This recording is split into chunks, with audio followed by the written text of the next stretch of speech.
Hello ವೀಕ್ಷಕರೇ, ರತ್ನ recipe ಚಾನಲ್ಗೆ ನಿಮಗೆಲ್ಲರಿಗೂ ಸ್ವಾಗತ. ಇವತ್ತು ಲಂಚ್ ಬಾಕ್ಸ್ಗೆ ಮತ್ತು ಟಿಫನ್ ಬಾಕ್ಸ್ಗೆ ಈಸಿಯಾಗಿ ನಾವು ಈ ರೆಸಿಪಿನ ರೆಡಿ ಮಾಡ್ಬೋದು. ನಾನಿಲ್ಲಿ ಮೆಂತ್ಯ ಬಾತ್ ಅಥವಾ ಮೆಂತ್ಯ ಪಲಾವ್ನ ಮಾಡ್ತಾ ಇದ್ದೀನಿ. ತುಂಬ ಈಸಿಯಾಗಿ ಟೇಸ್ಟಿಯಾಗಿ ಮಾಡ್ಕೋತಾ ಇದ್ದೀನಿ. ಇದನ್ನು ಹೇಗೆ ಮಾಡೋದು ಅಂತ ನೋಡ್ಕೊಳ್ಳೋಣ. ನಾನಿಲ್ಲಿ ಒಂದು ಫ್ರೆಶ್ ಆಗಿರೋ ತೆಂಗಿನಕಾಯಿನ ತಗೊಂಡಿದ್ದೀನಿ. ಚೆಚ್ಕೊಂಡು ನಾನು ಇದನ್ನು ಸಣ್ಣ ಸಣ್ಣಕ್ಕೆ ಪೀಸ್ ಮಾಡಿಕೊಂಡು ಫಸ್ಟು ನಾನು ಇದನ್ನು ಹಾಲು ತಗೋತಾ ಇದ್ದೀನಿ.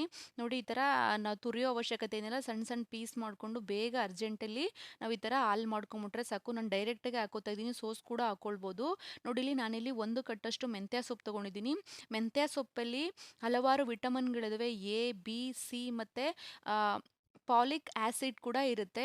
ಇದು ದೇಹಕ್ಕೆ, ಆರೋಗ್ಯಕ್ಕೆ ತುಂಬ ಒಳ್ಳೆಯದು. ಬ್ಯಾಡ್ ಕೊಲೆಸ್ಟ್ರಾಲ್ ಏನಾದರೂ ಇದ್ದರೆ ನೀವು ಈಸಿಯಾಗಿ ಆ ಬ್ಯಾಡ್ ಕೊಲೆಸ್ಟ್ರಾಲ್ನ ನೀವು ಕಡಿಮೆ ಮಾಡ್ಕೊಳ್ಬೋದು. ನಾನಿಲ್ಲಿ ಒಂದು ಕುಕ್ಕರ್ಗೆ ಎಣ್ಣೆ ಹಾಕ್ಕೊಂಡು ನಾನು ಪಲಾವ್ ಸಾಮಾನುಗಳು ಹಾಕೋತಾ ಇದ್ದೀನಿ. ಚಕ್ಕೆ, ಲವಂಗ, ಸ್ವಲ್ಪ ಸೊಂಪು ಹಾಕ್ಕೊಳ್ತಾ ಇದ್ದೀನಿ. ಪಲಾವ್ ಎಲೆ ಹಾಕ್ಕೊಂಡು, ನಾನೇನು ಜಾಸ್ತಿ ಪಲಾವ್ ಸಾಮಾನೇನು ಹಾಕ್ಕೊಂಡಿಲ್ಲ. ಸ್ವಲ್ಪ ಸ್ವಲ್ಪ ಹಾಕ್ಕೊಂಡು ನಾನಿಲ್ಲಿ ಫ್ರೈ ಮಾಡ್ಕೋತಾ ಇದ್ದೀನಿ. ತುಂಬ ಚೆನ್ನಾಗಿರುತ್ತೆ ಪಲಾವ್ ಐಟಮ್ಸ್ಗೆ. ಈ ಥರ ಪಲಾವ್ ಐಟಮ್ ಸ್ವಲ್ಪ ಕಡಿಮೆ ಇದ್ರೇ ಅದ್ರದ್ದು ಫ್ಲೇವರು ತುಂಬ ಚೆನ್ನಾಗಿ ಬರುತ್ತೆ. ಮತ್ತು ಮೆಂತ್ಯ ಸೊಪ್ಪಿನ ಫ್ಲೇವರ್ ಜಾಸ್ತಿ ಇದ್ದರೆ ಚೆನ್ನಾಗಿರುತ್ತೆ. ನಾನಿಲ್ಲಿ ಒಂದರಿಂದ 2 ಈರುಳ್ಳಿನ ಸಣ್ಣ ಸಣ್ಣದಾಗಿ ಕಟ್ ಮಾಡಿಕೊಂಡು ಹಾಕ್ಕೊಳ್ತಾ ಇದ್ದೀನಿ.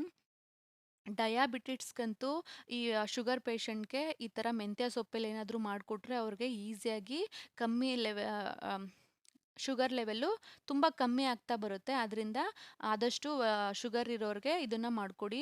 ಮೆಂತ್ಯ ಸೊಪ್ಪು ಅಥವಾ ಮೆಂತ್ಯ ಕಾಳಿಂದ ಏನಾದರೂ ಮಾಡಿಕೊಟ್ರೆ ಅವ್ರಿಗೆ ಈಸಿಯಾಗಿ ಕಡಿಮೆ ಆಗ್ತಾ ಬರುತ್ತೆ ಮತ್ತು ದೇಹ ಕೂಡ ಬ್ಯಾಲೆನ್ಸ್ ಆಗಿರುತ್ತೆ.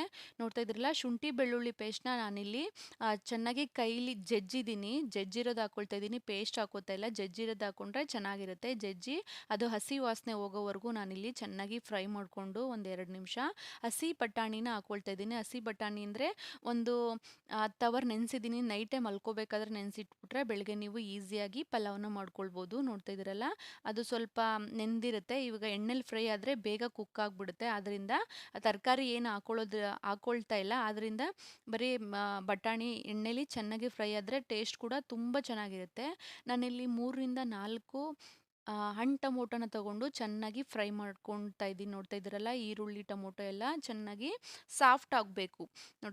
ಒಂದು 2 ನಿಮಿಷ ಬಿಟ್ಬಿಡೋಣ. ಚೆನ್ನಾಗಿ ಸಾಫ್ಟಾಗಿ ಹುರ್ಕೋಬೋದು. ಈ ಸಮಯದಲ್ಲಿ ನೀವು ಒಂದು ಪಿಂಚಷ್ಟು ಉಪ್ಪು ಹಾಕ್ಕೊಂಡ್ರೂ ಕೂಡ ಬೇಗ ಟೊಮೊಟೊ, ಈರುಳ್ಳಿ ಎಲ್ಲ ಬೇಯುತ್ತೆ. ನೋಡ್ತಿದ್ರಲ್ಲ, ಚೆನ್ನಾಗಿ ನೀರು ಬಿಟ್ಕೊಂಡಿದೆ, ಎಣ್ಣೆ ಬಿಟ್ಕೊಂಡಿದೆ. ಆ ಟೊಮೊಟೊ ಎಲ್ಲ ಸಾಫ್ಟಾಗಿ ಬೆಂದಿದೆ. ಮೆತ್ತಗಾಗೋವರೆಗೂ ನಾವು ಇದನ್ನು ಫ್ರೈ ಮಾಡ್ಕೊಳ್ಬೇಕು. ನೋಡ್ತಾ ಇದ್ದೀರಲ್ಲ, ಚೆನ್ನಾಗಿ ಫ್ರೈ ಮಾಡ್ಕೊಂಡಾದ್ಮೇಲೆ ನಾನಿಲ್ಲಿ ಮೆಂತ್ಯ ಸೊಪ್ಪನ್ನು ಹಾಕ್ಕೊಳ್ತಾ ಇದ್ದೀನಿ. ಮೆಂತ್ಯ ಸೊಪ್ಪು ಆರೋಗ್ಯಕ್ಕೆ ತುಂಬ ಒಳ್ಳೆಯದು. ಹೇಳಿದ್ನಲ್ಲ, ಡಯಾಬಿಟೀಸು ಅಂತೂ ಹೇಳಿ ಮಾಡಿಸಿದ ಅಡುಗೆ ಆಗಿದೆ ಇದು. ಮನೇಲೇ ಮಕ್ಕಳು ಕೂಡ ನಾವು ಈಗಿನ ಕಾಲದಲ್ಲಿ BP, ಶುಗರ್ ಅಂತ ಇದು ಮಾಡ್ತಾ ಇರ್ತೀವಿ. ಈ ಥರ ಸೊಪ್ಪಿನ ಅಡುಗೆಗಳ್ನ ನಾವು ಜಾಸ್ತಿ ಮಾಡ್ತಾ ಇರಬೇಕು. ಆವಾಗೇ ತುಂಬ ಚೆನ್ನಾಗಿರುತ್ತೆ. ನೋಡ್ತಾ ಇದ್ದೀರಲ್ಲ, ಆರೋಗ್ಯ ಕೂಡ ಬ್ಯಾಲೆನ್ಸ್ ಆಗಿರುತ್ತೆ. ಈ ಥರ ಮಕ್ಕಳು ಸೊಪ್ಪು ಆಲ್ಮೋಸ್ಟ್ ಆಲ್ ತಿನ್ನೋದೇ ಕಡಿಮೆ. ಈ ಥರ ಅವ್ರು ರುಚಿಯಾಗಿ ಏನಾದರೂ ಈ ಥರ ಪಲಾವ್ ಐಟಮ್ ಮಾಡಿಕೊಟ್ರೆ ಬೇಗ ಕೂಡ ತಿಂತಾರೆ. ಆರೋಗ್ಯ ಕೂಡ ಚೆನ್ನಾಗಿರುತ್ತೆ. ನೋಡ್ತಾ ಇದ್ರಲ್ಲ, ನಾನು ಇದನ್ನು ಫ್ರೈ ಮಾಡ್ಕೊಳ್ತಾ ಇದ್ದೀನಿ. ಸಣ್ಣಗೆ ಹಚ್ಕೊಂಡಿದ್ದೀನಿ. ಜಾಸ್ತಿ ಬಲ್ತಿರೋ ಸೊಪ್ಪು ತಗೋಬೇಡಿ. ಸ್ವಲ್ಪ ಎಳೆದು ಅಂತಾರಲ್ಲ, ಆ ಥರ ತಗೊಂಡು ಕಡ್ಡಿ ಎಲ್ಲ ತೆಗ್ದು ಚೆನ್ನಾಗಿ 1-2-3 ಸತಿ ತೊಳ್ದು ಫ್ರೈ ಮಾಡ್ಕೋತಾ ಇದ್ದೀನಿ. ಎಷ್ಟೊಂದು ಸೊಪ್ಪಿದೆ ಅಂತ ಕಾಣ್ಬೋದು. ಆಮೇಲೆ ಸ್ವಲ್ಪ ಫ್ರೈ ಆದಮೇಲೆ ನಿಮಗೆ ಕಮ್ಮಿ ಆಗ್ತಾ ಬರುತ್ತೆ. ಆರೋಗ್ಯ ದೃಷ್ಟಿಯಿಂದ ಈ ಸೊಪ್ಪು ಒಳ್ಳೆಯದು. ನೋಡ್ತಾ ಇದ್ದೀರಲ್ಲ, ಚೆನ್ನಾಗಿ ಫ್ರೈ ಆಗಿ ಉಪ್ಪು ಖಾರ ಎಲ್ಲ ಹಿಡಿದಿದೆ. ಖಾರ ಹಾಕಿಲ್ಲ. ತುಂಬ ಚೆನ್ನಾಗಿರುತ್ತೆ ಇದು. ನೋಡ್ತಾ ಇದ್ದೀರಲ್ಲ, ಚೆನ್ನಾಗಿ ಫ್ರೈ ಆದಮೇಲೆ ನಾನಿದಕ್ಕೆ ಒಂದು 2 ನಿಮಿಷ ಚೆನ್ನಾಗಿ ಫ್ರೈ ಮಾಡ್ಕೊಳ್ಬೇಕು. ಈಗ ಈ ಲೋಟದಲ್ಲಿ ನಾನಿಲ್ಲಿ ಕಾಯಿ ಹಾಲನ್ನ ಹಾಕ್ಕೋತಾ ಇದ್ದೀನಿ. ಕಾಯಿ ಹಾಲನ್ನ ಸೋಸಿಲ್ಲ ನಾನು, ಡೈರೆಕ್ಟಾಗಿ ಒಂದು ಕಾಯೋಳನ್ನ ಚೆನ್ನಾಗಿ ರುಬ್ಬಿ ಹಾಕ್ಕೊಳ್ತಾ ಇದ್ದೀನಿ. ನೋಡ್ತಿದ್ದೀರಲ್ಲ, ಹಾಲನ್ನ ಹಾಕ್ಕೊಂಡು ನಾನು ಇದಕ್ಕೆ ಈ ಕಪ್ಪಲ್ಲಿ ನಾನು 2 ಕಪ್ಪು ರೈಸ್ ತಗೊಂಡಿದ್ದೀನಿ. ಆದ್ದರಿಂದ 3 ಕಪ್ಪಷ್ಟು ನಾನು ನೀರನ್ನ ಅಳತೆಯಾಗಿ ಹಾಕ್ಕೋತಾ ಇದ್ದೀನಿ. ಅದೇ ಕಪ್ಪಲ್ಲಿ 3 ಲೋಟದಷ್ಟು ನಾನು ನೀರನ್ನು ಹಾಕ್ಕೊಳ್ತಾ ಇದ್ದೀನಿ. ನೋಡ್ತಿದ್ದೀರಲ್ಲ, ಬರೀ ನೀರು ಕೂಡ ಹಾಕ್ಕೊಂಡು ಮಾಡ್ಬೋದು. ಮಾಡಿದ್ರೆ ಅಷ್ಟೊಂದು ಸ್ವಲ್ಪ ಮೆಂತ್ಯ ಸೊಪ್ಪು ಕಹಿ ಅನಿಸೋದ್ರಿಂದ ನಿಮಗೆ ಕಾಯಿ ಹಾಲು ಹಾಕ್ಕೊಂಡ್ರೆ ಕರೆಕ್ಟಾಗಿ ಬ್ಯಾಲೆನ್ಸ್ ಆಗುತ್ತೆ. ತುಂಬ ಚೆನ್ನಾಗಿ ಬರುತ್ತೆ.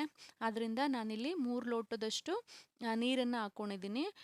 ನಾನೀಗ ಅದೇ ನೀರಿಗೆ 2 ಸ್ಪೂನಷ್ಟು ಧನಿಯಾ ಪುಡಿ ಹಾಕ್ಕೊಳ್ತಾ ಇದ್ದೀನಿ. ಧನಿಯಾ ಪುಡಿ ಜೊತೆಗೆ ಒಂದು 1/4 ಸ್ಪೂನಷ್ಟು ನಾನಿಲ್ಲಿ ಅರಿಶಿಣ ಹಾಕ್ಕೊಳ್ತಾ ಇದ್ದೀನಿ. ಅರಿಶಿಣ ಹಾಕ್ಕೊಂಡಾದ್ಮೇಲೆ 1 ಸ್ಪೂನಷ್ಟು ನಿಮ್ಮ ಖಾರಕ್ಕೆ ಎಷ್ಟು ತಕ್ಕಬೇಕೋ ಅಷ್ಟು ಖಾರದ ಪುಡಿ, ಅಚ್ಚ ಖಾರದ ಪುಡಿ ಹಾಕ್ಕೋತಾ ಇದ್ದೀನಿ. ಒಂದು ಅರ್ಧ ಸ್ಪೂನಷ್ಟು ಗರಂ ಮಸಾಲ ಹಾಕ್ಕೋತಾ ಇದ್ದೀನಿ. ಫ್ಲೇವರ್ ತುಂಬ ಚೆನ್ನಾಗಿರುತ್ತೆ. 1 ಸ್ಪೂನಷ್ಟು ಚಿಕನ್ ಮಸಾಲ ಕೂಡ ಹಾಕ್ಕೋಬೋದು. ಈ ಹಂತದಲ್ಲಿ ಚೆನ್ನಾಗಿ ಮಿಕ್ಸ್ ಮಾಡ್ಕೊಂಡು ನೋಡ್ತಾ ಇದ್ದೀರಲ್ಲ, ಕಾಯಿ ಹಾಲು ಹಾಕಿರೋದ್ರಿಂದ ರುಚಿ ತುಂಬ ಚೆನ್ನಾಗಿರುತ್ತೆ. ಟೇಸ್ಟ್ ಅಂತೂ ಅದ್ಭುತವಾಗಿತ್ತು. ತುಂಬ ಚೆನ್ನಾಗಿ ಬರುತ್ತೆ. ಈಸಿಯಾಗಿ ನೀವು ಬೆಳಗಿನ ಟಿಫನ್‌ಗೆ ಮಾಡ್ಕೋಬೋದು. ನಾನಿಲ್ಲಿ ರುಚಿಗೆ ತಕ್ಕಷ್ಟು ಉಪ್ಪನ್ನು ಹಾಕ್ಕೊಳ್ತಾ ಇದ್ದೀನಿ. ಕಲ್ಲುಪ್ಪೇ ಬಳಸ್ತೀನಿ ನಾನು ಯಾವಾಗಲೂ. ಉಪ್ಪನ್ನು ಹಾಕ್ಕೊಂಡು ಒಂದು 2 ನಿಮಿಷ ನೀವು ಇದನ್ನು ಕುದಿಯೋವರೆಗೂ ಬಿಡಬೇಕು. ಡೈರೆಕ್ಟಾಗಿ ನೀರಿಗೆ ನಾವು ಅಕ್ಕಿ ಹಾಕ್ಕೋಬಾರ್ದು. ನೋಡಿ ಇಲ್ಲಿ ಅಕ್ಕಿನ ನಾನಿಲ್ಲಿ ಒಂದು 4, 5 ಸತಿ ಚೆನ್ನಾಗಿ ತೊಳ್ದು ಇಟ್ಟಿದ್ದೀನಿ. ಒಂದು ಅರ್ಧ ಗಂಟೆ ಮಾಡೋದಕ್ಕಿಂತ ಮುಂಚೆನೇ ಅಕ್ಕಿನ ನೆನೆ ಹಾಕ್ಕೊಂಡಿದ್ದೀನಿ. ಬೇಗನೂ ಆಗುತ್ತೆ, ಸಾಫ್ಟಾಗಿ ಕೂಡ ಬರುತ್ತೆ ಅನ್ನ. ಆದ್ದರಿಂದ ಕುದ್ದಾದ್ಮೇಲೆ, ನೀರು ಕುದ್ದಾದ್ಮೇಲೆ ನಾನಿಲ್ಲಿ 2 ಲೋಟದಷ್ಟು ಅಕ್ಕಿನ ಹಾಕ್ಕೊಂಡು 3 ಲೋಟದಷ್ಟು ನೀರನ್ನು ಹಾಕೊಂಡಿದ್ದೀನಿ. ನೋಡ್ತಾ ಇದ್ದೀರಲ್ಲ, ಈಗ ಚೆನ್ನಾಗಿ ಒಂದ್ಸಲಿ ಮಿಕ್ಸ್ ಮಾಡಿ ಅಕ್ಕಿ ಎಲ್ಲ ಹಾಕಿದ್ಮೇಲೆ ಸ್ವಲ್ಪ ಒಂದು 2 ನಿಮಿಷ ಮಿಕ್ಸ್ ಮಾಡ್ಕೊಳ್ಳೋಣ. ಮಿಕ್ಸ್ ಮಾಡಾದ್ಮೇಲೆ ಇದಕ್ಕೆ ಲಾಸ್ಟಲ್ಲಿ ನೀವು ತುಪ್ಪ ಹಾಕಿದ್ರೆ ಸಾಫ್ಟಾಗಿ ಬರುತ್ತೆ ಮತ್ತು ಚೆನ್ನಾಗಿರುತ್ತೆ.